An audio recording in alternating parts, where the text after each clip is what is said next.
এনিটক চাই থকাৰ বাবে ধন্যবাদ ষ্টুডিঅত মই নিজৰা দিব লৈছো এই মুহূৰ্তৰ এক অত্যন্ত গুৰুত্বপূৰ্ণ খবৰ আজিৰ পৰ্যন্ত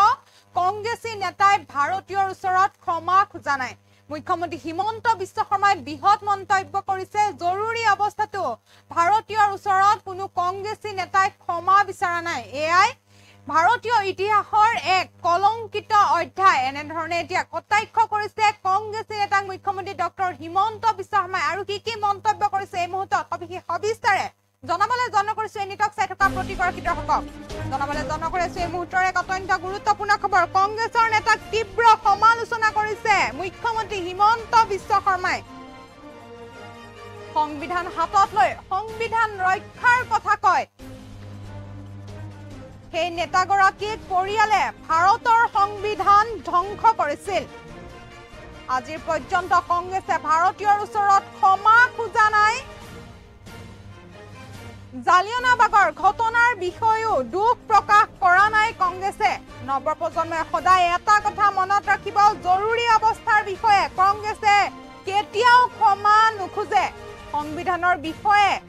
কথা কোৱা কংগ্ৰেছৰ কোনো অধিকাৰ নাই এনেদৰে এতিয়া মন্তব্য কৰিছে মুখ্যমন্ত্ৰী ডক্টৰ হিমন্ত বিশ্ব শৰ্মাই জৰুৰী অৱস্থাৰ বাবেও আজিলৈকে ক্ষমা খোজা নাই কংগ্ৰেছী নেতাই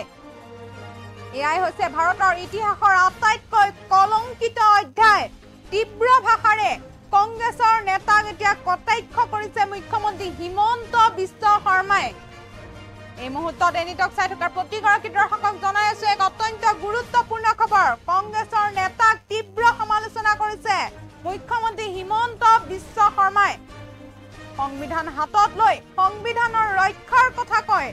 সেই নেতাগৰাকীৰ পৰিয়ালে ভাৰতৰ সংবিধানক ধ্বংস কৰিছিল আজি পৰ্যন্ত কংগ্ৰেছে ভাৰতীয়ৰ ওচৰত ক্ষমা খোজা নাই জালিয়ানাবাগৰ যি ঘটনা সেই বিষয়েও দুখ প্ৰকাশ কৰা নাই কংগ্ৰেছে নৱপ্ৰজন্মই সদায় এই কথাবোৰ মনত ৰাখিব জৰুৰী অৱস্থাৰ বিষয়ে কংগ্ৰেছে কেতিয়াও ক্ষমা নোখোজে সংবিধানৰ বিষয়ে কথা কোৱাৰ কংগ্ৰেছৰ কোনো অধিকাৰ নাই এনেদৰে এতিয়া মুখ্যমন্ত্ৰী হিমন্ত বিশ্ব শৰ্মাই বৃহৎ মন্তব্য কৰিছে জৰুৰী অৱস্থাৰ বাবে আজিলৈকে ক্ষমা খোজা নাই কংগ্ৰেছী নেতাই এয়াই হৈছে ভাৰতৰ ইতিহাসৰ আটাইতকৈ কলংকিত অধ্যায় এনেদৰে এতিয়া তীব্ৰ ভাষাৰে কংগ্ৰেছৰ নেতাক কটাক্ষ কৰিছে মুখ্যমন্ত্ৰী হিমন্ত বিশ্ব শৰ্মাই সংবিধান হাতত লৈ সংবিধান ৰক্ষাৰ কথা কয় সেই নেতাগৰাকী পৰিয়ালে ভাৰতৰ সংবিধানক ধ্বংস কৰিছিল আজিৰ পৰ্যন্ত কংগ্ৰেছে ভাৰতীয়ৰ ওচৰত ক্ষমা খোজা নাই নৱপ্ৰজন্মই সদায় মনত ৰাখক এই কথা জৰুৰী অৱস্থাৰ বিষয়ে কংগ্ৰেছে কেতিয়াও ক্ষমা নোখোজে সংবিধানৰ বিষয়ে কথা কোৱা কংগ্ৰেছৰ কোনো অধিকাৰ নাই জৰুৰী অৱস্থাৰ বাবে আজিলৈকে ক্ষমা খোজা নাই কংগ্ৰেছৰ নেতা এয়াই হৈছে ভাৰতৰ ইতিহাসৰ আটাইতকৈ কলংকিত অধ্যায় এনেদৰে এতিয়া তীব্ৰ ভাষাৰে গৰজি উঠিছে মুখ্যমন্ত্ৰী হিমন্ত বিশ্ব শৰ্মা কংগ্ৰেছী নেতাকেইটা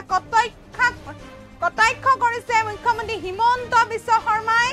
সংবিধান হাতত লৈ সংবিধান ৰক্ষাৰ কথা কৈছে এতিয়া সেই নেতাগৰাকীৰ পৰিয়ালে ভাৰতৰ সংবিধান ধ্বংস কৰিছিল এনেদৰে এতিয়া মুখ্যমন্ত্ৰী হিমন্ত বিশ্ব শৰ্মাই বৃহৎ মন্তব্য কৰিছে কংগ্ৰেছৰ নেতাক তীব্ৰ সমালোচনা কৰিছে মুখ্যমন্ত্ৰী ডক্টৰ হিমন্ত বিশ্ব শৰ্মাই আজি পৰ্যন্ত কংগ্ৰেছে ভাৰতীয়ৰ ওচৰত ক্ষমা খোজা নাই জালিয়ানাবাগৰ যি ঘটনা সেই বিষয়েও দুখ প্ৰকাশ কৰা নাই কংগ্ৰেছে নৱপ্ৰজন্মই সদায় এটা কথা মনত ৰাখক জৰুৰী অৱস্থাৰ বিষয়ে কংগ্ৰেছে কেতিয়াও ক্ষমা খোজা নাই এনেদৰে মন্তব্য কৰিছে এতিয়া হিমন্ত বিশ্ব শৰ্মাই আমাৰ হাতত মন্তব্য আছে আমি মন্তব্য শুনাব বিচাৰিছো তথাকথিত যুৱ নেতাই সংবিধান হাতত লৈ সংবিধান ৰক্ষাৰ শপত বাক্য পাঠ কৰে সেই নেতাগৰাকীৰ পৰিয়ালে ভাৰতবৰ্ষত সংবিধানখনক ধ্বংস কৰিছিল হত্যা কৰিছিল আৰু ভাৰতত কলা অমাৱস্যা নমাই আনিছিল আৰু আজিলৈকে জালিয়ানাবাগৰ ঘটনাৰ বিষয়েও ব্ৰিটিছে দুখ প্ৰকাশ কৰিছে পৃথিৱীত হোৱা বহু ঘটনাত হিৰোশ্বিমা নাগাচাকিৰ পাৰমাণৱিক বোমৰ পিছতো আমেৰিকাৰ বহু ৰাষ্ট্ৰপতিয়ে হিৰোশ্বিমাত গৈ নিজৰ এক প্ৰকাৰে ভুলৰ অনুশোচনা কৰিছে কিন্তু আজিলৈকে কংগ্ৰেছৰ কোনো নেতাই জৰুৰী অৱস্থাৰ বাবে আজিলৈকে ক্ষমা খোজা নাই ইয়ে হৈছে ভাৰতৰ ইতিহাসৰ আটাইতকৈ কলংকিত অধ্যায় আমি সকলোৱে মিলি এই কথা নিশ্চিত কৰিব লাগিব যে যি গৰাকী ব্যক্তিয়ে সংবিধানৰ শপত খায় সেই গৰাকী ব্যক্তি আৰু তেওঁৰ দলটোৱে ভাৰতবৰ্ষৰ ওচৰত ক্ষমা খোজা উচিত যে আমি ভাৰতবৰ্ষৰ সভ্যতা সংস্কৃতি আৰু গণতন্ত্ৰক মখিমূৰ কৰিছিলো তেওঁলোকে আমাক প্ৰতিশ্ৰুতি দিয়া উচিত যে আৰু কেতিয়াও গণতন্ত্ৰক আমি ধ্বংস নকৰো আৰু তেওঁলোকে ভাৰতবৰ্ষৰ লোকতন্ত্ৰৰ সেনানীসকল আৰু জৰুৰী অৱস্থাৰ সময়ত অক্লান্ত ত্যাগ কৰা ব্যক্তিসকলৰ ওচৰত ক্ষমা খোজা উচিত যে সেয়া কংগ্ৰেছ দলৰ ভুল সিদ্ধান্ত আছিল আৰু কংগ্ৰেছ দলে আজি ভাৰতৰ ৰাইজৰ ওচৰত বিনা চৰ্তে জৰুৰী অৱস্থা ঘোষণাৰ বাবে ক্ষমা খুজিছে যেতিয়ালৈকে এই দিনটো নাহে যেতিয়ালৈকে কংগ্ৰেছৰ নেতাসকলে জৰুৰী অৱস্থাৰ বিষয়ে ক্ষমা নোখোজে সেই মুহূৰ্তলৈকে ভাৰতৰ সংবিধানখন হাতত লৈ সংবিধান ৰক্ষাৰ কথা কোৱাৰ তেওঁলোকৰ নৈতিক অধিকাৰ নাই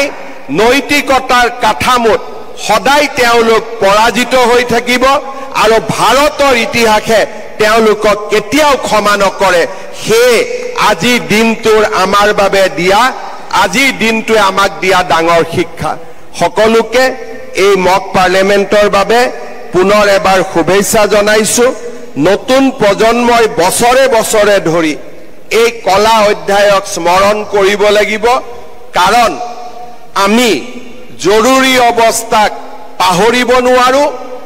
আৰু জৰুৰী অৱস্থাক আমি পুনৰ উভতি আহিব দিব নোৱাৰো we must not forget emergency and we must not allow emergency to come back again হেতুৱে হৈছে আজিৰ আটাইতকৈ ডাঙৰ শিক্ষা বহুত বহুত ধন্যবাদ জয় হিন্দ বন্দে মাতৰম যে ভাৰতবৰ্ষৰ যি গৰাকী তথাকথিত যুৱ নেতাই সংবিধান হাতত লৈ সংবিধান ৰক্ষাৰ শপত বাক্য পাঠ কৰে সেই নেতাগৰাকীৰ পৰিয়ালে ভাৰতবৰ্ষত সংবিধানখনক ধ্বংস কৰিছিল হত্যা কৰিছিল আৰু ভাৰতত কলা অমাৱস্যা নমাই আনিছিল আৰু আজিলৈকে জালিয়ানাবাগৰ ঘটনাৰ বিষয়েও ব্ৰিটিছে দুখ প্ৰকাশ কৰিছে পৃথিৱীত হোৱা বহু ঘটনাত হিৰোশ্বিমা নাগাচাকিৰ পাৰমাণৱিক বোমৰ পিছতো আমেৰিকাৰ বহু ৰাষ্ট্ৰপতিয়ে হিৰোশ্বিমাত গৈ নিজৰ এক প্ৰকাৰে ভুলৰ অনুশোচনা কৰিছে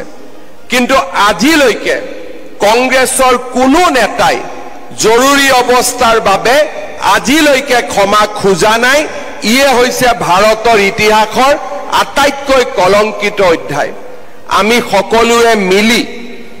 এই কথা